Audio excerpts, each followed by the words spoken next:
কোন টাইমে গেলে সুখিয়াবেলিতে সবচেয়ে ভালো ভিউ পাবেন বা মেঘ পাবেন এবং সুখিয়াবেলির রাস্তাটা সাথে হচ্ছে গরম গরম ১ কাপ চায়ের সাথে মেঘ দেখার সুযোগ সবকিছু আজকের ভিডিওতে থাকবে। সো হ্যালো এভরিওয়ান, আসসালামু আলাইকুম, welcome back to my another videos. I hope সবাই ভালো আছেন, সুস্থ আছেন। ৫টায় ঘুম থেকে উঠে রওনা দিলাম আমরা সুখিয়াবেলিতে ওঠার জন্য। সুখিয়াবেলি আমাদের বাড়ি খুবই কাছে, আর এখান থেকে যেতে হচ্ছে প্রায় ১৫ থেকে ২০ মিনিটের মতো লাগবে একদম উপরে উঠতে। যাই হোক, ভোর ৫টার দিকে হচ্ছে কুয়াশা ছিল অনেক বেশি, আর কুয়াশার মধ্যে চাদর জড়িয়ে দিয়ে এভাবে আমি হেঁটে যাচ্ছিলাম। আর আমার হাঁটা দেখে এই কুকুরগুলো চিন্তা করতেছে এটা কি মানুষ নাকি পাগল হাঁটতেছে।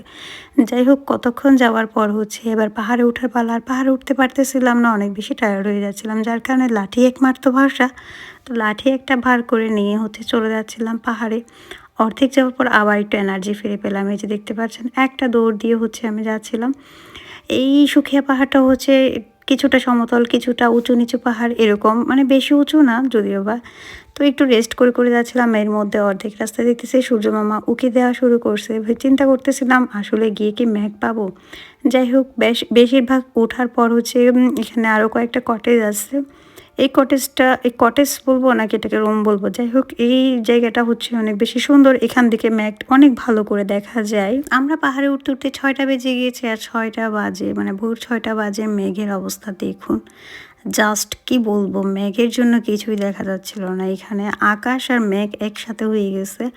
আর এখানকার ভিউটা এত বেশি সুন্দর আসতেছিল, মাশাল্লাহ মাশাল্লাহ। আসলে এটা ফোনে ক্যামেরাতে অতটা বেশি বোঝা যাচ্ছে না, কিন্তু এটা বাস্তবে বা সামনাসামনি অনেক বেশি সুন্দর। যারা হচ্ছে সুখিয়াবেলিতে আসছেন বা শীতের সময় আসছেন, তারা অবশ্যই জানেন, যাদের ভাগ্য ভালো মেঘ পেয়েছেন আর কি। মেনলি আমি একটা কথা বলেছি, মেরিঞ্জায় মেঘ বেশি নাকি সুখিয়াবেলিতে মেঘ বেশি, কোন কোন জায়গাতে মেঘ বেশি পাওয়া যায় বা ভিউটা বেশি আসে।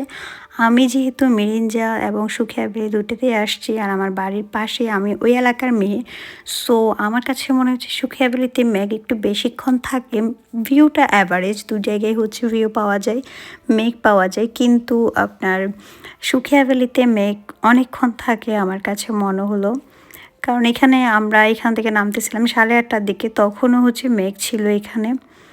আর মেঘের মধ্যে হচ্ছে ১ কাপ লাল চা নিয়ে নিয়েছি। এখানে দোকানগুলোতে 11টা পর্যন্ত লাল চা সেল করে তারা। 11টার পর থেকে তারা হচ্ছে দুধ চা বিক্রি করে। যারা সুখিয়াবেলিতে আসতে চান তারা অবশ্যই হচ্ছে অনেকগুলা পেজ আছে, আমি হচ্ছে এখানে আর মেনশন দিচ্ছি না, অনেকগুলা পেজ আছে ফেসবুকের মধ্যে। আপনারা সুখিয়াবেলি লিখে সার্চ করলে চলে আসবে। তো সুখিয়াবেলিতে যারা আসতে চান, এখানেও কিন্তু কটেজ আছে। আর আপনারা চাইবেন বিশেষ করে শীতকালে আসার জন্য, যদি আপনারা হচ্ছে সিজনে আসতে চান আর কি, শীতে এই মেঘটা দেখতে চান, একদম সাজেক মনে হচ্ছে না, বা নীলগিরির কোথাও গিয়েছেন এরকম মনে হচ্ছিল না, এতটা বেশি মেঘ ছিল মাশাআল্লাহ। আপনি যদি একজন প্রকৃতিপ্রেমী মানুষ হয়ে থাকেন, এই ভিউটার প্রেমে পড়ে যাবেন একদম, আমি গ্যারান্টি দিয়ে বলতে পারি। এত বেশি সুন্দর মেঘ ছিল এখানে। আর অ্যাডভেঞ্চার হিল বলেন বা মেরিঞ্জা ভ্যালি বলেন বা সুখিয়া ভ্যালি, এখানে সব জায়গায় হচ্ছে এই সিজনে মেঘ পাওয়া যাবে অনেক ভালো। এই সময়টাতে আমার মনে হচ্ছিল আমার যদি 2টা ডানা থাকতো, তাহলে আমি ওই ডানাগুলো দিয়ে উড়ে একদম মেঘের উপরে চলে যেতাম, মেঘের উপরে হচ্ছে থাকতাম। বা পাহাড়ে যদি একটা আমার ছোট্ট বাড়ি হতো, এগুলো চিন্তা করতেছিলাম আমি এখানে দাঁড়িয়ে দাঁড়িয়ে মেঘ দেখে দেখে। আসলে মেঘের মধ্যে যদি পাখির মতো মেঘের উপর দিয়ে উড়ে যেতে পারতাম, কতই না সুন্দর হতো, তাই না? যাই হোক, এই মেঘ দেখতে দেখতে হচ্ছে প্রায় 8:30 বেজে গিয়েছে। তারপর হচ্ছে আমরা নেমে পড়ছি, আর নেমে হচ্ছে বাসার দিকে যাচ্ছিলাম।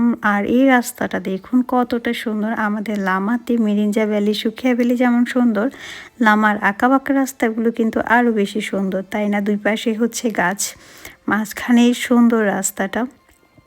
আর এখানে হচ্ছে যেহেতু সকালবেলা ছিল, তেমন একটা গাড়ি বা বাইক যাচ্ছিল না, যার কারণে আমি একদম রাস্তার মাঝখান দিয়ে হাঁটতেছিলাম শীতের মধ্যে বা কুয়াশার মধ্যে। ঠিক এইভাবে হাঁটতে যে কতটা ভালো লাগে। সামনে লামার আরও কিছু কিছু সুন্দর সুন্দর জায়গা আপনাদের সাথে শেয়ার করব, এবং ভিডিওগুলো দেখার জন্য অবশ্যই আমার সাথেই থাকতে হবে। আমার চ্যানেলে সাবস্ক্রাইব করে পাশে থাকবেন। আজকের মতো বিদায়, আল্লাহ হাফিজ।